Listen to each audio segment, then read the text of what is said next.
జూబ్లీస్ ఎన్నికలు అంతా తానే కేటీఆర్ వివరించారు. నా పదవి పోయేటట్టుంది ఎలక్షన్ ఓడిపోతే. ఇంకొక ఆరోపణ కూడా బినామీ ఆస్తులు ఉన్నాయి మీ పేరిట. అంటే నిజం కడప దాటే లోపల అబద్ధం ఊరంతా తిరిగి వస్తుంది. బండి సంజయ్ ఏమంటారంటే నా సభలకేమో పర్మిషన్ ఇవ్వట్లేదు.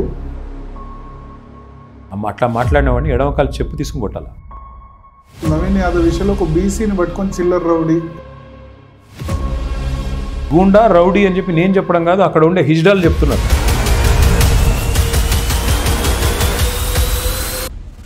మాగంటి గోపీనాథ్ మృతి మీద విచారణ జరగాలి. నాకు రేవంత్ రెడ్డి చిల్లరగాడని తెలుసు కానీ ఇంత చిల్లరగాడని తెలియదు. బండి సంజయ్ చాలా చిల్లరగాడని తెలుసు కానీ ఇంత నీచుడని తెలియదు.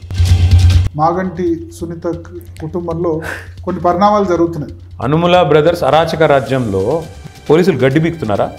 కాంగ్రెస్ కార్యకర్తల పోలీసుల మీద బండి సంజయ్ ఎందుకు ఎంకరేజ్ చేస్తున్నారు రేవంత్ రెడ్డి? హిందూ ముస్లిం పోలరైజేషన్ తేవాలి. ఇద్దరు ఎజెండా అదే కదా. అధికారంలో ఉన్న పార్టీని కాదని మిమ్మల్ని ఎందుకు గెలిపించాలి?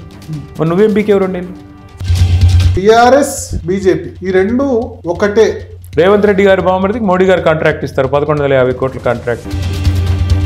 అప్పులన్నీ మిగిల్చిపోయినారు, అప్పుల రాష్ట్రం చేశారు. రూపాయి రేవంత్ రెడ్డి గారు ఇక్కడ అవినీతితో సంపాదిస్తే 30 పైసలు అమిత్ షాకు పంపుతున్నాడు.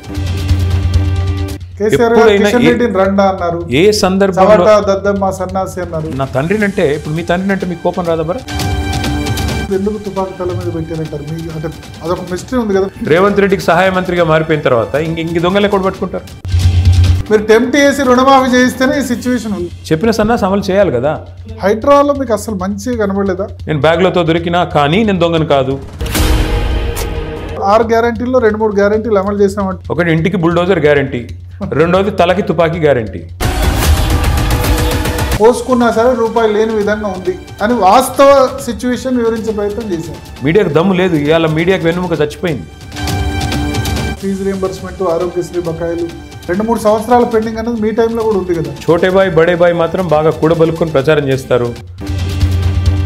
కానీ బడే బాయ్కి మీరు అవయవ దానం చేశారు అని రేవంత్ రెడ్డి పదే అంటారు. అందరికీ తెలుసు. ఆర్ఎస్ బ్రదర్స్ ఉన్నారు కదా, వాళ్ళు కూడా తెలియదా మీకు? అంటే కేసీఆర్ రావాలని మళ్ళీ రాష్ట్రం అంతా కోరుకుంటున్నారని మీరు క్యాంపెయిన్ చేస్తున్నారు.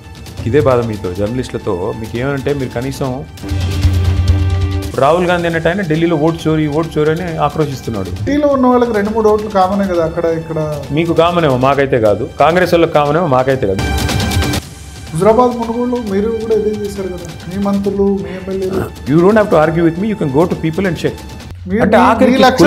మీ లక్ష్యం కూడా రేవంత్ రెడ్డి కాకుండా ఎవరు ముఖ్యమంత్రి అయినా పర్లేదు. రేవంత్ రెడ్డి గారు 5 ఏళ్ళు ఉంటేనే కాంగ్రెస్ 15 ఏళ్ళు ఈ రాష్ట్రంలో చచ్చిపోతుంది.